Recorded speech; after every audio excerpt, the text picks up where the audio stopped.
All right, I think we're live. All right, it's gonna be a fun one today. Doing some orchestration finally. All right. Ooh, awesome! Look, I already got someone on board. Oh, sorry about that. Declan. Hey, Declan, you're on this time. Good to see you. Good to have you on board. We're gonna be orchestrating today, which will be really fun. Let's see here. Make sure everything's running. Yep. All right. It's been a weird week. Whole lot of different stuff. Different bills to do. Have publishing my book, which that's a relief just to get that done.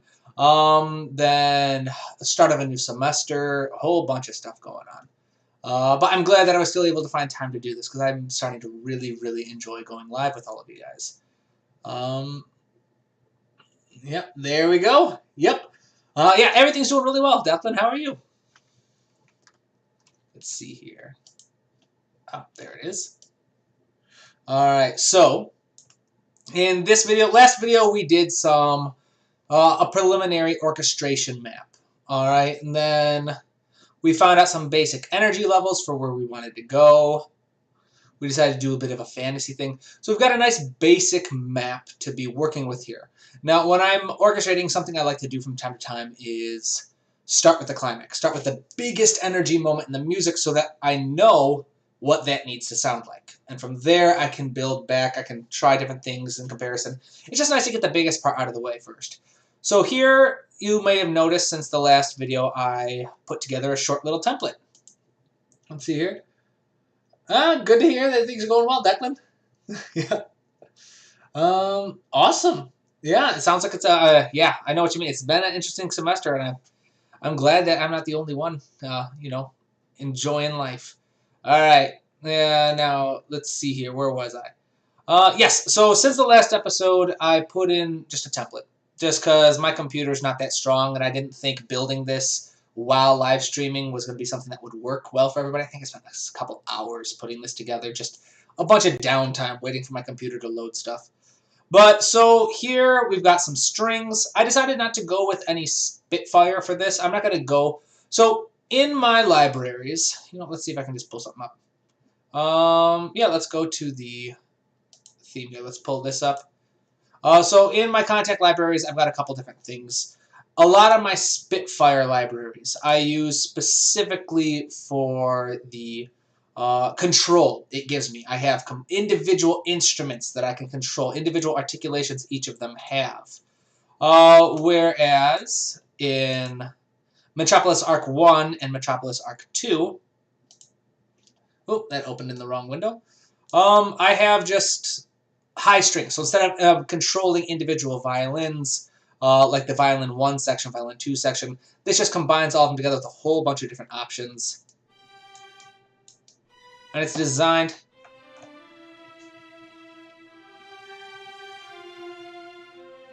for a nice big cinematic sound. And we'll be playing around with that in a little bit. But for now, we'll come up to which ones we need. Each of these are also connected to group tracks. So if I were to activate all these, all the string sounds are being put through a bus here to this output. So anything we play here, actually let's turn that back on. So anything we play here, you'll notice comes through strings, and then each of these individual buses are put through a master, which then goes through the output. So we'll get more into that, why I did that when we get to mixing, but that's an approach I was taught and something I like to work with. But yeah, any questions regarding the template that we're going to be working with? You've got strings, woodwinds, brass, choir. I didn't put any percussion in because I never know what percussion I'm going to use. And so I figured with all of this preloaded, I can just add the percussion and keyboards and such as needed. I don't have that massive selection of percussion. Anywho, I'll let things go. If there any questions pop up, I'd be more than happy to tackle them. But let's get started with this section over here. Remembering that, I think, you know what, actually, let's start by listening to the music real quick to get a refresher.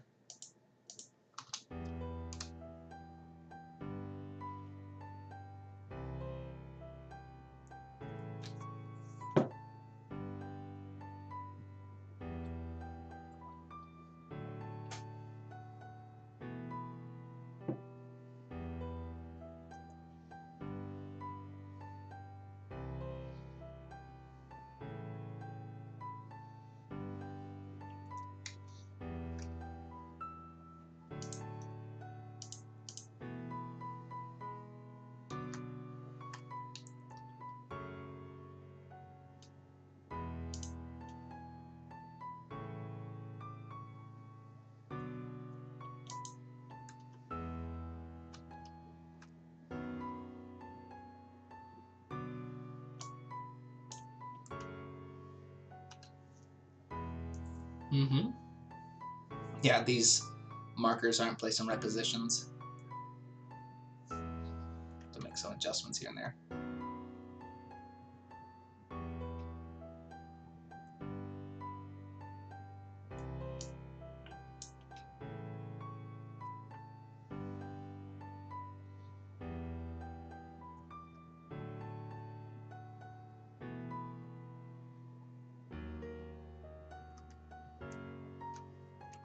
All right, so we did modulate. I want to know if this is the home key or not. I think let's see here. I might make some changes before we orchestrate that. Just because I think, well, let's see. All right, the first chord here, E minor. First chord here, yeah, is D sharp minor. So yeah, this is all. Looks like this last one has been. Let's see. Right, yeah, so it was just looks like a little mistake. But I did like the sound that had of modulating, so we might modulate. Actually, right here, let's see. Let's modulate for the climax, for the big moment. So let's see what we got here. We have a, oops, not hooked up to the piano. Let's switch that up. And move this in. We'll do the quick modification here, make it modulate, and then we will get to orchestrating. So we have a B major there, and that would lead us back. So I guess we do modulate for the B section. You know what? Yeah, we'll leave it for now. I like modulating, but if we keep nitpicking, it's just never gonna get done. So let's pull this up. We have got an 8-bar phrase here, where this is going to be our climax. You know what? Actually, I'm going to ask you guys this. Would you prefer me, because I'll do different ways different times, but would you prefer to start with the most climactic moment and orchestrate that, and then go back and do everything within reference to that, or would you rather just go from start to end? Because we've got a pretty decent map here already, so there's a basic idea of what's going to be done. So yeah, basically, do you want to start from the most climactic moment or from the very beginning? If no one answers, I think I might just go from the beginning for simplicity's sake. I always go back and forth on how I want to orchestrate these things. It's like a case-by-case scenario. Let's see here. I'm not seeing any responses. But I do know there's a bit of a lag. But while I'm waiting, let's just go ahead and figure out what we're going to need first. So I'm going to need some strings. So let's activate the Metropolis Arc 2. I like these because it separates into high, mid, and low instead of just high and low. So we'll activate these. Then if we go for the climax, yes. All right, so people want to go with the climactic moment. Sounds good. All right, A3. Let's see. So we're going to need some trumpets. We're going to need some strings, some possibly choir. Let's start with the melody. All right. So going with the melody, what we're going to do is we're just going to copy and paste to start off with. So one thing that lots of people get bogged down on when they're orchestrating is they want everything to sound perfect right off the bat. And unfortunately, that's just not something that you should worry about trying to maintain too much or trying to achieve too quickly. So I want the minimum viable product. So that basically means I want to just put out everything the way it sounds right out of the box. And then from there we can start tweaking. So get the trumpets first. Let's see how this sounds. Oops.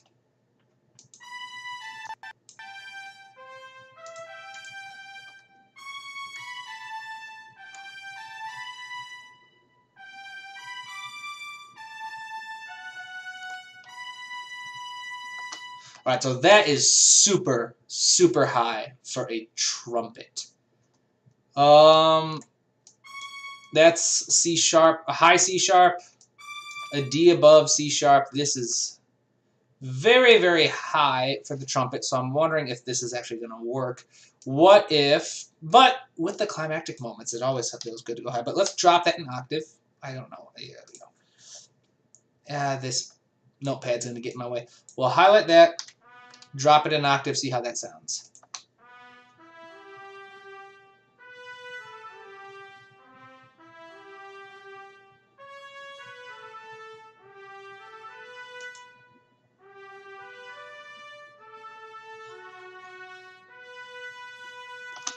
That sounds better, I think.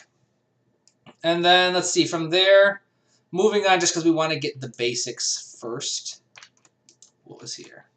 Foreground trumpet, strings, choir. Let's double those trumpets with the strings an octave higher, actually. So let's go back up here to the high strings. Let's see, make sure the piano is just, there we go. We'll stop here. High strings. What's going on here? All right. Set it there. What is going on? Why won't it let me go where I want? Let's see here. There we go. We'll go to the high strings, an octave higher. Why is the... There we go. Huh, why do my trumpets not want to play unless they're soloed? That is weird.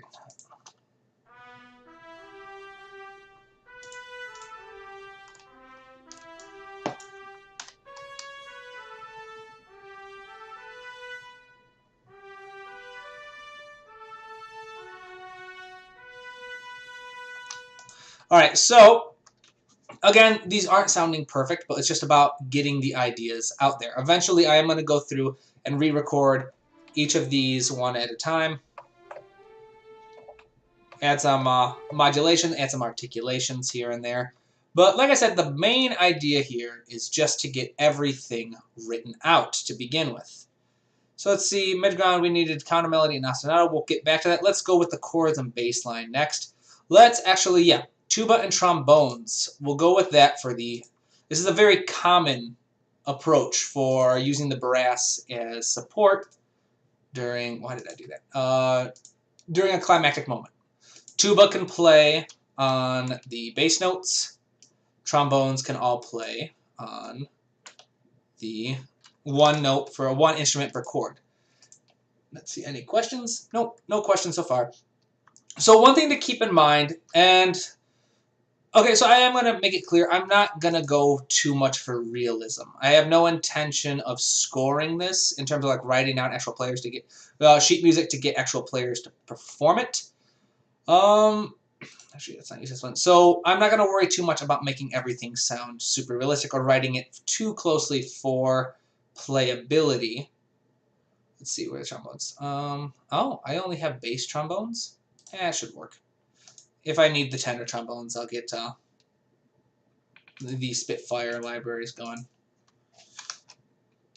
But that's it.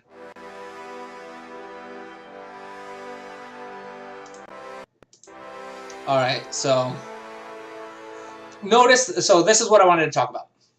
When you are orchestrating with sound libraries like this, it is very easy to get the wrong idea of what it should sound like. So this is Metropolis Arc 1 bass trombones. All right, so they've got a decent range for the instruments, but this A3, that means that there are 3 players performing. And this is something that not a lot of sound libraries take into consideration. So every time I hit a note, that's 3 trombones playing together. So what happens when I hit 2 notes? That's 6 trombones. What happens when I play 4 notes, or 3 notes? That's 9 players. And you'd be very hard-pressed to find an actual orchestra with 9 trombone players unless you have a ridiculous budget and you specifically request that. So when you are orchestrating with libraries like that, that's something to keep in mind, that whenever we're doing something like this, right now we've got 4 notes, I believe, per chord, the triad and the bass line. So this is 12 trombone players. Not only that, but 12 bass trombone players. Most orchestras only have 1, if that. So it's going to sound very different from what it would realistically mocking it up with a real orchestra. But, like I said, I'm not worrying about that too much right now. Right now, I'm going for that big, epic cinematic sound, and I think this will do nicely. So let's start by removing this. We'll put this in the tubas.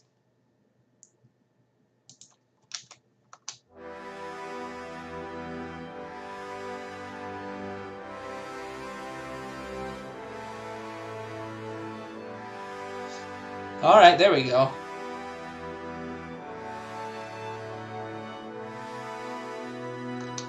All right, so I'm liking that. One second, let me hear this real quick by itself. What's going on here? Ah, I knew something sounded weird. So this is a flutter swells long. So flutter tongue for brass players and some woodwind players is a really cool technique where while they're playing, they like trill their R's like brrr, while they play, and it creates this kind of like tremolo type effect that you would have from the strings. And swells is when you take small, soft sound and you get louder. So the Metropolis Arc is a cinematic series by Orchestral Tools. It's designed to have a very epic cinematic sound, especially Metropolis Arc 2. Metropolis Arc 2 prides itself on bringing a very heavy bass sound. If you'll look at the library, a lot of their instruments focus on the low end. You've got alto flutes, bass clarinets, contrabass clarinets, but notice you don't have any regular flutes, no piccolos, no normal clarinets, flugelhorns. They don't have any regular horns. They've got euphoniums, tubas, like Wagner tubas. Well, Wagner tuba is like a combination of a tuba and a French horn. So this library its specialty is really bass-heavy music, and it's meant to be a complementary library to Metropolis Arc 1 and all the other Metropolis Arcs that are out there. So all of this to say that that's not what I want. I want just a simple sustain for now. Let's give that another sound, another tray.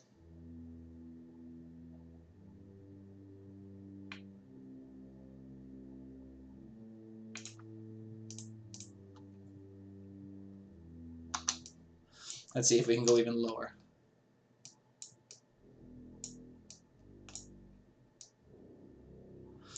I don't know if I like it going that low. It gets a little difficult to hear the actual tones down that low.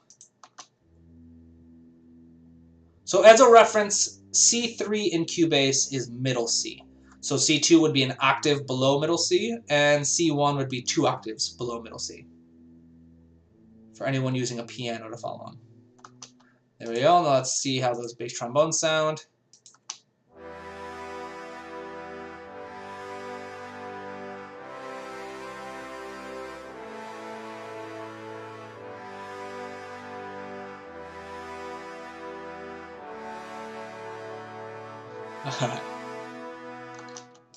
Oh, where is that? I think we missed it. So, yep, so that's supposed to be a suspension resolving, I believe. There we go.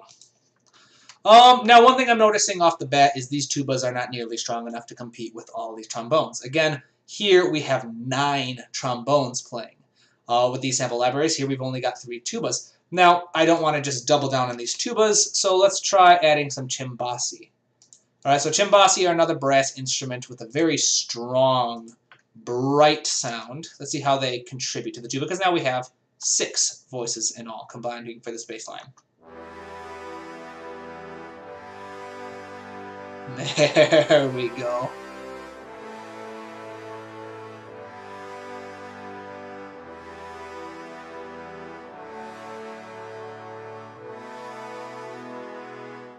I really like that. Alright, I don't get to play around with these libraries as often as my Spitfire ones, so I'm enjoying myself here. Let's try one more, why not? Let's see how the Metropolis Arc 1 tubas sound. So matching it up, 9 tubas with 9 voices on the trombones playing at the same time.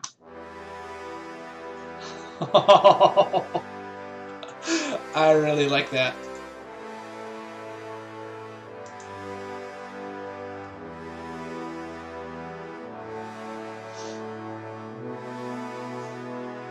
All right, there we go. So I know we've got a plan, but as I said earlier in the series, or I think it was actually last episode when we were doing the orchestration plan, that's just to get the juices flowing. So I know we had the trumpets on the melody. I think this is more than enough brass, though, at least for the present. At least for now. I will be using the trumpets. I don't like leaving out the trumpets. I'm a trumpet player, so of course I like to have the trumpets in there. But with this super powerful low end, that makes me just, I just hear one thing. I want to do octaves. I want to hear this melody done in octaves, in the strings in particular. So let's try that. Copy, paste, drop it.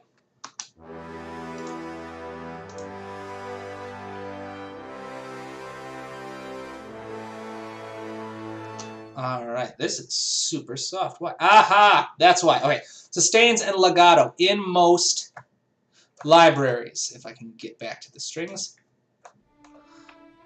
So what legato is what it's an articulation where you bleed every note as much into the next as possible. So in lots of libraries, when it's true legato or fake legato, you can only play one note at a time. It's a monophonic texture, which means one note, one voice at a time. And the nice thing about Orchestral Tools is a fantastic company. So they often work with true legato. I don't know if this is true legato or not, but true legato means that they actually went through and sampled every instrument moving through basically every note. So a C to a D, and they did a C to an E, C to F. You get the idea, where they did a bunch of samples where all the notes go together, and they did some complicated programming. I don't know how to do it. Where they set it up so whatever two notes you end up playing in sequence, it uses that sample of one blending into the other. The issue with this is because it's monophonic. Notice I just tried to play a C major chord. And it can only play one note at a time, so it just picks one and plays it. So I need to get out of sustains and legato.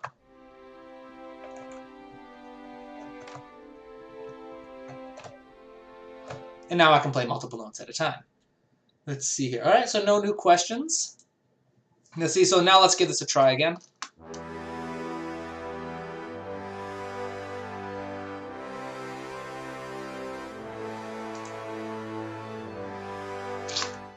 All right, my poor strings. They are just not competing. Oops, wrong one.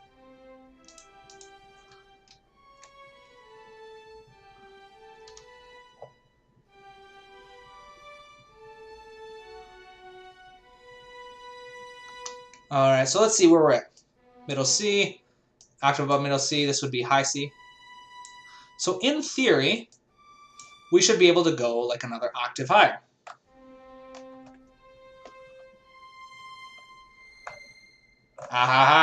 But unfortunately, Metropolis Arc, the orchestral tools did not record any higher. The highest we can go with this library is, it would appear, a high C. This is middle C. Well, that doesn't seem right. Well, I guess it's high strings, so I guess it's not just violins. It's weird, but let's see here. So, what we might end up having to do, if I want to get my octaves, is go to the Spitfire libraries. Let's try this one out just for a moment. All right. We'll try it out. We'll see how it works. But I need to find a way to get my strings to compete with that brass. I mean, we've got 9 voices for the bass trombones total. We've got 9 voices total for the bass line. That's 18 brass players, which is just a ridiculous amount of brass players. So we need to find a ridiculous amount of string players. Metropolis Arc 2, at least, you know what? This is why I try not to use the Spitfires. They're amazing libraries, but for live streaming, they are a real burden on my computer. You know what? While we wait for this, there's something else I want to test out. Let's see. Spitfire, violin 1, 16. All right, so I'll just type the name in there. Waiting for this to load, waiting for it to load. I'm going to try the Metropolis Arc 1 high strings first, because I didn't check to see how high those go. the violins and Spitfire's studio orchestra tend to have a more accurate range for what they can do. The tricky part is the higher. So the range that a violin can go up is not standardized. There are professional practices. Some players can go higher than others, but the higher up you go, the space that the space the players have to move their fingers up that fretboard, which it doesn't have fretboard. So I guess up the neck of the instrument becomes smaller and smaller. And the higher you get, the more difficult it is to do that and stay in tune for just one player alone. Now, when you add 16 players to the mix, suddenly that becomes even more difficult because now you've got 16 players going into an area where they might not be very comfortable moving up to that range. And not only that, but they're in an area where it's just difficult to begin with to stay in tune. So now when 16 players are struggling to stay in tune, you can definitely tell. Let's give this one a sound. There's that legato again.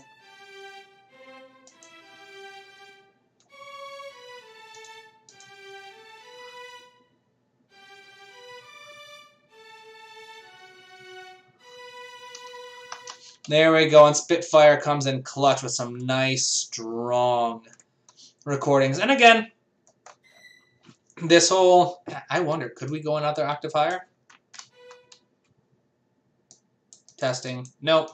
Can't go to the D. Can't. Oh! We can go to the C sharp, but not the D. Alright. So, can't go that high. That's alright. This sounded much, much better. So let's give this a try.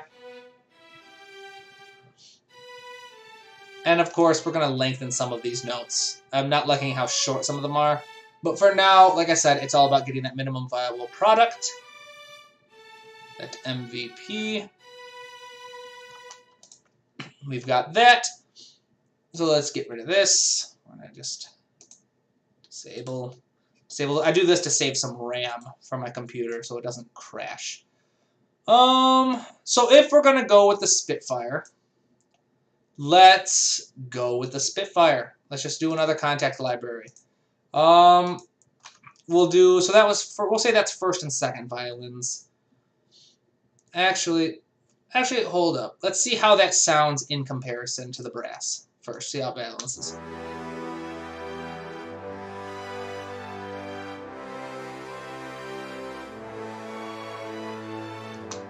Alright, yeah. So it's not the strongest. So let's just double it. And there's a lot of different ways we can double this. I'm just going to go with the simple one here. Going to go for the violin section 2. This has 12 players, and we're just going to double the track. So we'll have, what, that's 32 plus 24. That's, what, 56? I hope I'm not revealing how terrible I am at math right now. Violins alone. This is going to be an absolutely massive orchestral arrangement. All right. All right, you guys are being awfully quiet today. Does anyone have any questions, any issues, any ideas, any comments, anything? But I don't mind just kind of doing my own thing here, but it's always fun to interact. There we go. Ah, yes, Declan pointed out something. I was going to say that. Yeah, the strings don't go through my bus. The Spitfire ones. I haven't set them up. So that is something I'll do. I was going to save that for doing it off camera, but I can actually show that now. I think that'll be something interesting for you guys. I'll get this taken care of. And then, again, once the mixing comes around, that'll explain why I like to use multiple buses. For now, I didn't want to bog down on too many different things. But let's do it. Why not? We'll make these work the same way we did with the others. All right, we'll do that. Sustains for now. Yeah, because now that I'm adding instruments that I wasn't expecting to add, you guys are going to see a lot of stuff that I had to do for my template. So Spitfire, violin 2, 12. Technically, it's going to be 24 because we're doubling this. But it's all right. I'm just going based off which library I'm using. Let's give these a listen to real quick.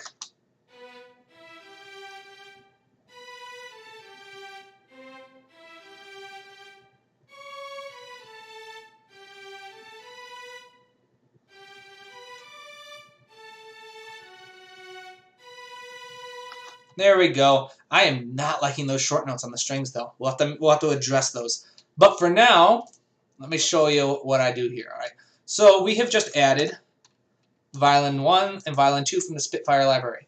So I'm going to make sure that my Q link is on. That means that what I do to one highlighted mix signal or whatever you want to call it is going to do to all of them. So I'm going to just sit here to send these to the string bus. So now both of these are going to the strings. So when you go up here, or actually you can just look down here. This is the string bus. So what's going on here? Why can't I hear anything? Oh, that's because the string bus was muted. So yeah, see the notes here, the music here, it's registering that I'm playing on violins 1. And then it's also noticing over here. So if I mute this, you can still see that it's registering that I'm playing. But we can't hear anything because this signal is sent to this bus. And so this bus has to be open.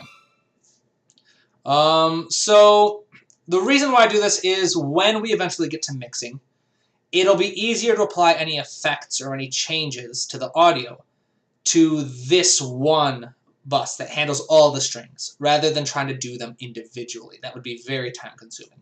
But again, we'll get more into that down the line. For now, if we're doing this for now, let's just cut some of the update sample pool. So what that does, especially on Contact is very heavy on my computer for whatever reason. The Sine player, not so much Contact, yes. So to help save some room on space, so notice this sound library right now is using 398 megabytes, or megabits, or whatever it is. I'm not a very computer savvy person. It's using a lot of RAM. All right, so I go here, hit Update Sample Pool, and now it cuts off all the samples I'm not using. For example, I'm not using any flautando yet. I'm not using any consordino, any tremolo, any of this stuff. So all those audio files it has saved in my computers, it's putting those on the back burner unless I start to use them. So it drastically cuts down how much RAM my computer has to use. And that helps keep playing smooth. All right, so now, especially since I'm going to add 2 more Spitfire libraries. So yeah, I had attempted to have these all set up and made for you before the video started, but now you're starting to see some of what goes into creating a template. It's very mind-numbing unless you're weird like me and enjoy this stuff. So we've got the violins 1, violin 2s. Let's get the violas. So this particular library has a lot of control over the instruments. But these large sections, so 16. If I had a 16 section, then it has like maybe 5, 6, 7 articulations. If I go down to the 8 section, then they double the articulations available. There's a whole lot of stuff I can do. Here, I'm not looking a lot for like virtuosic playing with a whole lot of different articulations. I'm just looking for size for this climactic moment, so that's why I'm going with the larger ones. But the thing I love about this library is it goes even further. So violas, for example, the big section has 12. The more articulate section has 6, but then it goes even further to have divisi sections. So if I wanted to have a divisi passage, which I think I've talked about that in the past, where I take a section and I divide it in half. I have, so instead of having all 6 violas playing the same thing, I say, you 3, play this part. You 3, play that part. It reduces the power of the section, but gives you more versatility from it. All right, so we'll say, so this is violas 12, Spitfire, violas 12. And then, so here, we will just copy and paste.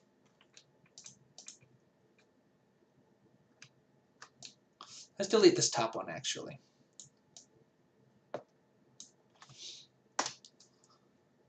Let's drop this an octave. Ahaha, but we cannot. All right, so this is middle C. The viola can go an octave below middle C, unless you tune it differently. So this passage right here, unless I were to bring that up. Did I stay in the right lane? I did not. And we might try that.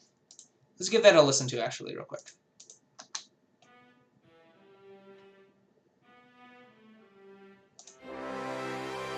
I do kind of like that. Let's see here. And you know what? So yeah, we've got that for the violas. Let's do the cello real quick first. Fire, cello. I think there's 12. Let's see. How many do they have in the big section? Shelly. Yeah, 12. There we go. I know these libraries a lot better than I do the Metropolis Arc ones. Oh, there we go. All right. It's Mr. Kraken. Is this a soundtrack? Not yet. This is an original piece that we're working on. Through this entire live video series, I've been writing a theme for one of my patrons. My patrons has D&D characters. There was a whole voting kind of thing going on Patreon a couple months back, and Declan's characters were selected. So this entire series follows, well, it was intended to follow my process from beginning to ending, showing everything in between. And I have shown everything. I haven't edited anything out except for putting this template together, which you guys are now starting to see why I didn't put that in. It's just a whole lot of this. But it is, I have found that having a camera on my face or even having to explain everything as I go along changes things, changes my process a little bit. And even on top of that, being regulated to only working on a piece 1 hour a week has also had a pretty big impact on my process. But for the most part, I think it's still useful. I think it's very helpful. You guys seem to like it, so I'm grateful for the chance to be able to talk with you guys on a more personal level. Let's see here. So yes, to answer your question, no, it is not a pre-existing soundtrack, but it will be a soundtrack for a character, and from one of my patrons. And on top of that, it will also we're going to take this and transform it as well. Once this big heroic theme is done being orchestrated and finished, we're going to take it and transform it into a sad theme. We're going to take it and transform it to like battle music and a bunch of cool stuff that's going to be really fun. And once again, this B goes too low, so let's try it.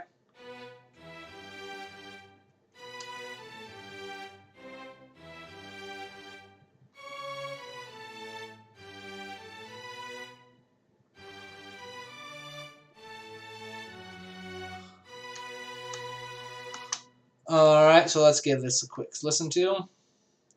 Well, let's pull this up. Actually, let's just unmute everything, see if it can compete yet.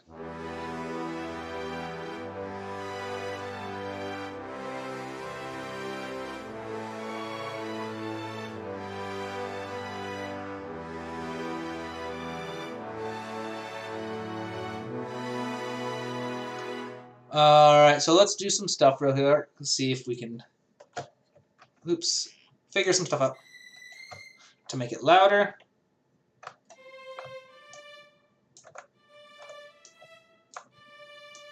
That seems to affect the sound just a little bit. Oh. Alright, so yeah, there's still plenty of stuff that plenty of place that we can go with this to make them louder. So I think this is good. One thing I am going to do, though, is I think I'm going to take these celli. Since we have so much in that bass space already, I'm just going to raise the celli up an octave so they play in unison with the violas. Because, like I said, with this sound library, 3 trombones playing on each note, that's 9 bass trombones. We have 6 tubas and 3 cimbassi playing the bass line. It's a super powerful low end. So we don't need to take up too much space with anything else in that area.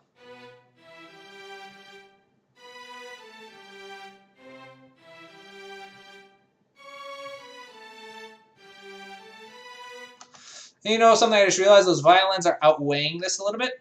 So let's take this, combine it,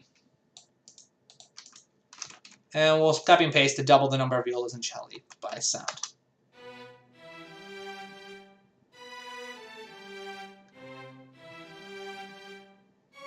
Alright, I really don't like those staccato notes. We gotta fix those. Oh yeah, I had a lot more other comments. Definitely, I don't know if this one is going to affect the volume of them. Yeah. This. I don't mess around with mic position too much, not yet at least. And so yeah, this has more to do with like the kind of which one is this? Violins one. This has more of an impact on the physical placement. So you notice there's a lot more reverb. A little less reverb. Yeah, it just has to do like what kind of mics were used. It's a subtle impact, but yeah, it wasn't going to have any impact, I was wondering. This will have... This was the actual overall volume. Expression seems pretty high. Dynamics seem pretty high. Vibrato, we're definitely going to have to come through and fix that vibrato to make it sound more lifelike. But again, that's for another moment. For right now, we're just looking for a minimal viable product. Just slapping everything in so we know what's going to be playing. Yeah, what is the best software for beginning according? Aditya asks, what is the best software for beginner according to you? Sorry about that if I butchered your name. Really, it's whatever you prefer. So it depends on what you're asking for software. Personally, I'm a huge fan of Cubase. All right, it was the first digital audio workstation I've ever worked with. That's this big thing. Other than that, I'm a huge fan of Spitfire. They're the ones who did these. They did a lot of my stuff. This right here, Albion 1, was the very first sound library I ever purchased, and it still holds up. It's fantastic. But Spitfire also has a lot of free sound libraries as well that I would recommend that work with the Contact Player or their own personal player.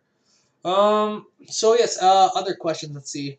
Yeah, Reaper is $20. Yeah, I've heard good things about Reaper.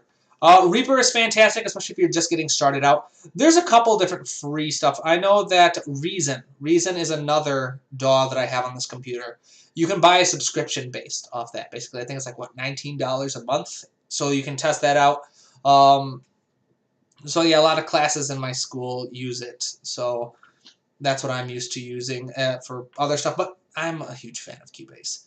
Let's see here. Yes, Contact is a computer killer. It really is. It takes a lot of memory. Um, just make 2 tracks of violas. I could, if I wanted to. I could. But I don't know. I guess that's personal style. I could just make 2 tracks of violas if I wanted. But the way these libraries work is for the sustains, there are 12 violas. So every line I have is now performed by 12 violas. Wait, what happened? Where did I had? Oh, I thought I had doubled it. Let's take a look here. Yeah, all right. Hold up. Take that. Copy and paste. Down. Fix that. One second. Let's see here. Let's fix that. That's right. So we had it going double. Ah, that's right. That's why that didn't work. It's all right. I could double the tracks. I could do a bunch of different stuff, but I'll just leave it like that for now. My personal recommendation for beginner software is Logic Pro. Yeah, I've heard good things about Logic too. Logic only runs on Macs though, and Apples are very expensive. If you're familiar with GarageBand, GarageBand is a free DAW that works really well for beginners on Apple products. And then Logic is basically the professional version of GarageBand. So lots of people will get started with GarageBand and then upgrade to Logic. But let's see here. Let's get back at topic here. Let's start by fixing these awful short notes. All right. Let's fix that. Yep. Yeah, these don't need to be lengthened. See that? Like, what was that? All right, so these are apparently doubled. Yeah. Here we go. Let's try this again. I'm doing Control-Alt-Delete, or Control-Z. There we go. These are no longer doubled, it would appear. Let's move that. Let me double check. Yep, so these are no longer doubled. So we'll lengthen these. Lengthen these. What other ones were there? Let's give this a listen to. I forgot the violins as well. All right. See, this is what I'm talking about. It's your mind slips a little bit when you're trying to talk well, or at least for me, my mind tends to slip when I'm trying to talk while orchestrate. There we go. Let's give this a quick listen, see where it's still short.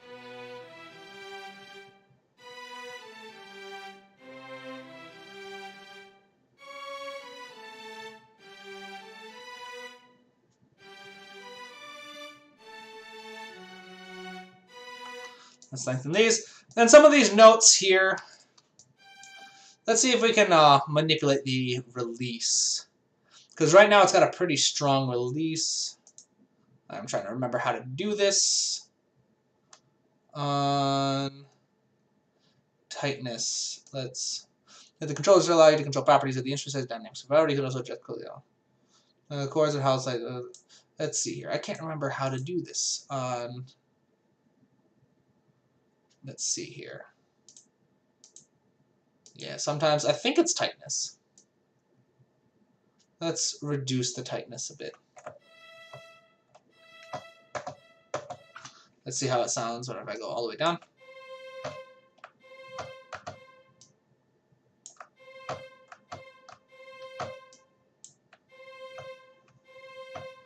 Alright, so that's release. Let's increase release. There we go. That's what I'm looking for. Okay, so tightness appears to be their attack. Their attack. Release is how long it takes after the note is lifted. That should help a little bit. Let's give that a quick check for all of these.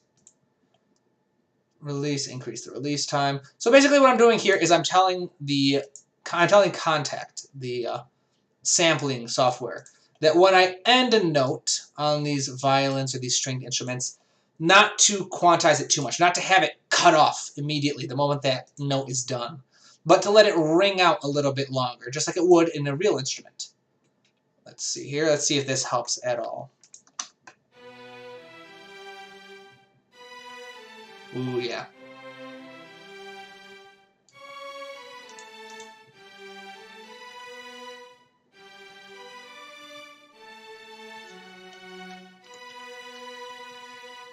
I do like that. I like that a lot more.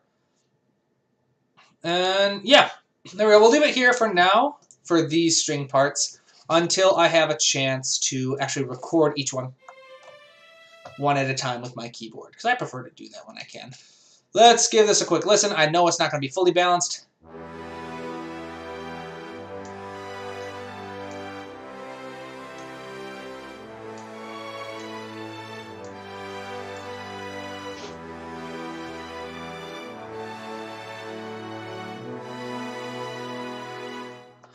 There we go. All right, so I do like that. I was just messing with the levels a little bit. We'll get a bit more closer to that later on. But again, right now, the whole purpose is to just slap out what we're working with. Now, I do want to see about copying this, because we do need some more strength here. There's just something missing. I prefer to save the horns for a counter melody. I really do when I can. But right now, pretty much all the strings, except we don't, that's something that we don't have any basses for the strings. I'll have to add some basses, but the low end is already so powerful. We'll see. We'll come back to that. Right now, we just need to focus on making a little bit more presence for this melody. Let's give that a listen to again.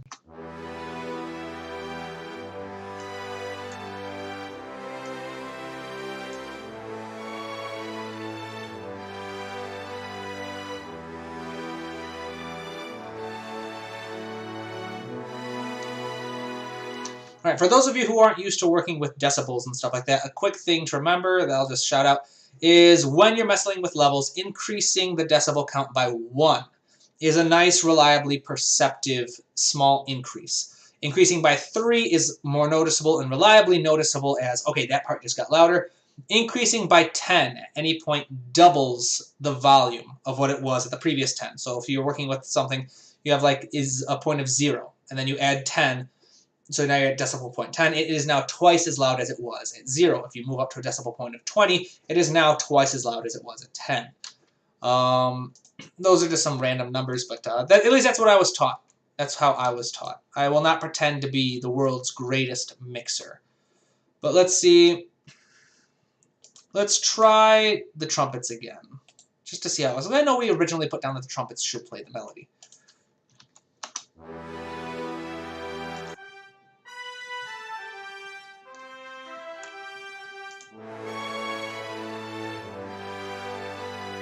I do not know why this is happening. Why does it...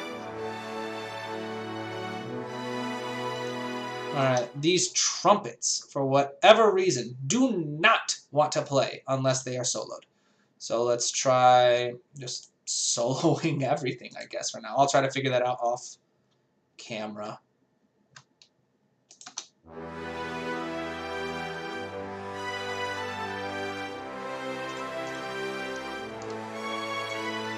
It's rather high.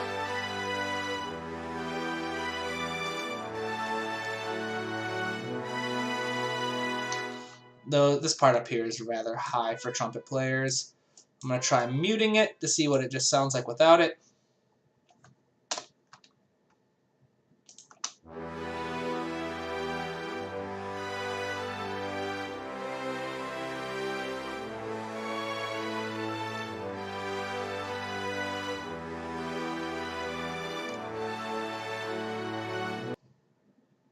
Uh-oh. What happened? Ah. There we go. My computer's starting to tell me it's starting to crap out a little bit. Oh, wow. Yeah, whole lot of comments. All right. Let's see here. Personal recommendation for someone, yeah. So that releases above tightness. Yes, your second violins increase tightness instead of release, by the way. Second violins, thank you, Declan. All right, saying that violins 2, I accidentally did. Yep. No, yeah, I was looking for release. Let's see. That's right. Yeah, I have not bussed any of these violas or celli into the string bus at all.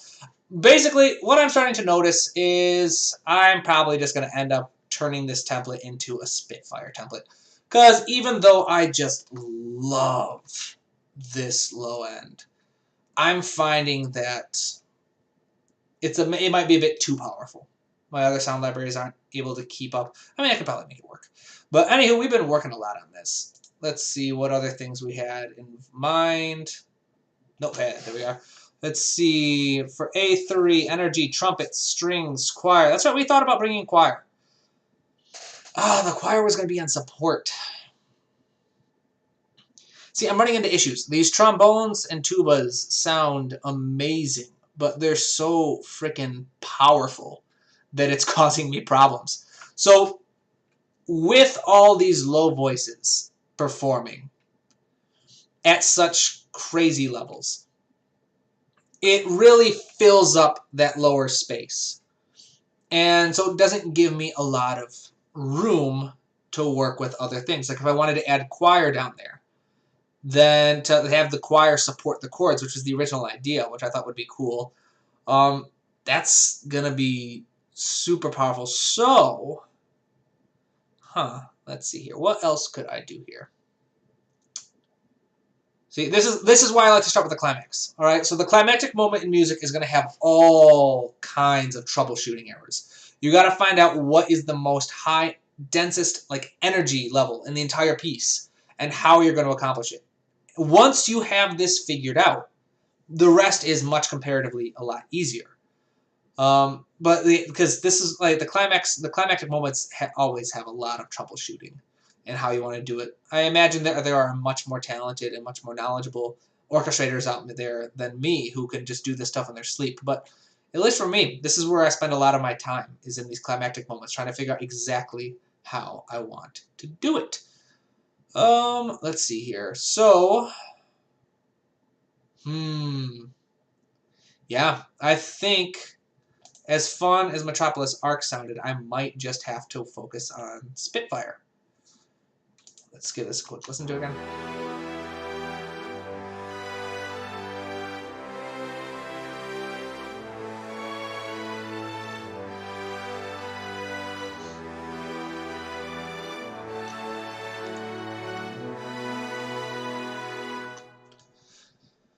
Let's see here. What if, you know what, yeah, let's try this. What if I muted the bass trombones?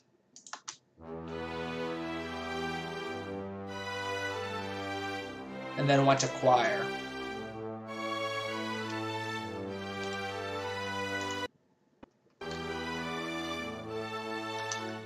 Let's try this. Copy and paste that. Put it into the male choir. I'm going to have to raise that an octave, I'm sure. Oh no, that should work.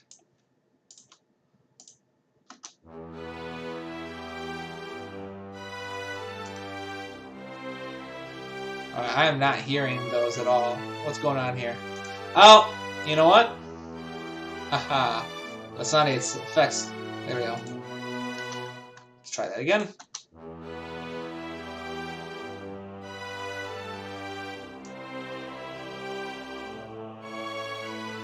Yeah, that's super quiet. Let's see what kind of mix did they do for this. That's another thing that I have. So yeah. Let's see. So they did all the way to Fortissimo for this. Let's try this. Or is it? That's bad.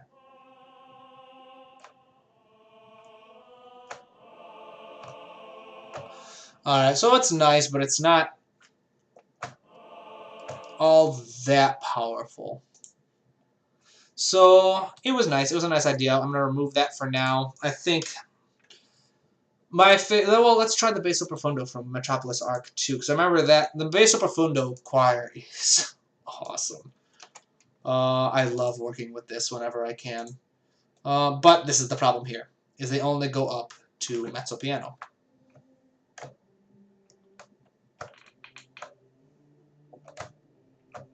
Let's see here. Let's see here. My favorite one for them is syllables.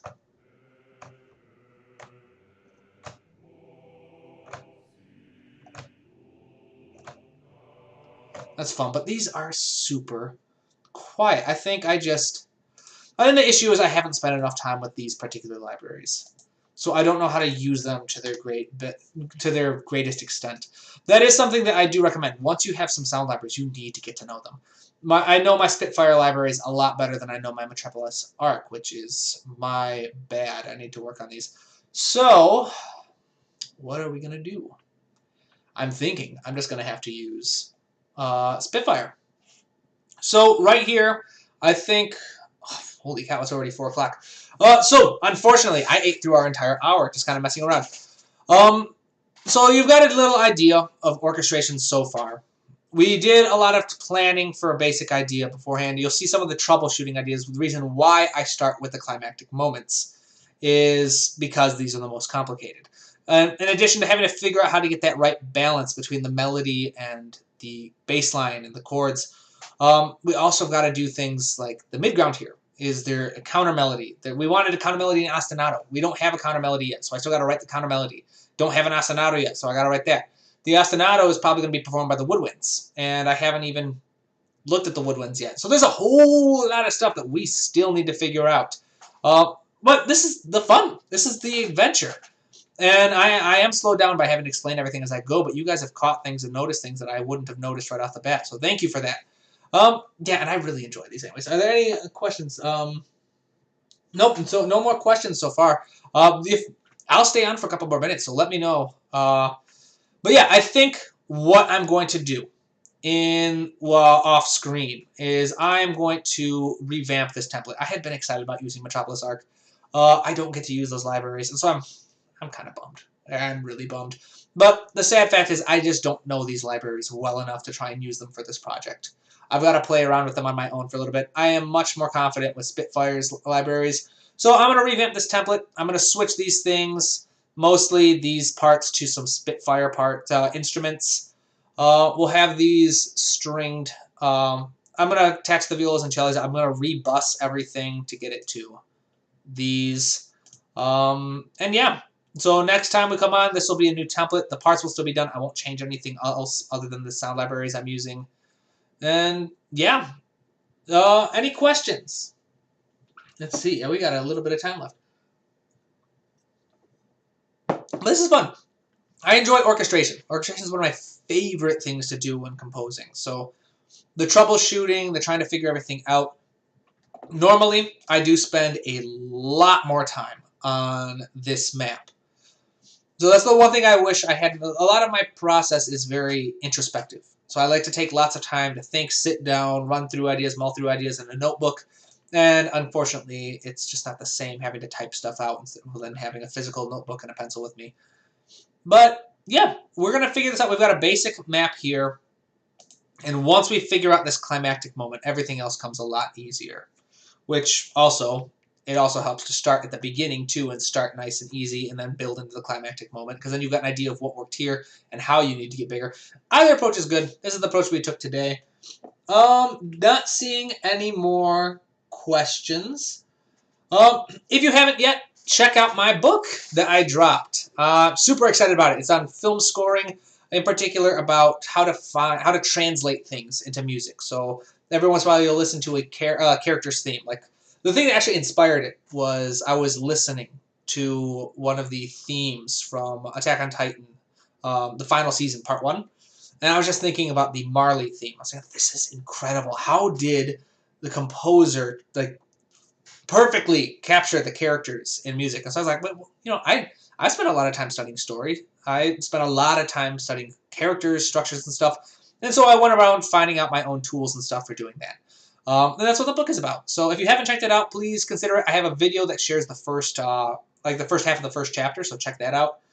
Um, do I write lyrics? You know, I've done it a couple times in the past. I haven't studied as extensively as I have with composing like instrumental music. But little known fun fact, what drew me into music was actually Broadway musicals. And so when I first decided I wanted to write music, my biggest goal was like, I'm gonna write musicals. I'm gonna write songs and lyrics. I love this stuff. And then I ended up falling in love with film music instead, in terms of like my favorite type of music to write. So yeah, I haven't written lyrics in a long time. I'm not going to say I'm a talented lyricist in any means of the word, but yeah, I like to have fun and play around with it. Um, but that looks like it might be it. So it is 4:02 and where I'm at, so I am going to call it a day here. Thank you everybody for stopping by. Yeah, next we'll get back together same time next week and have a really fun time cracking into this climactic moment. All right, have a good one, everybody. See ya. And end stream.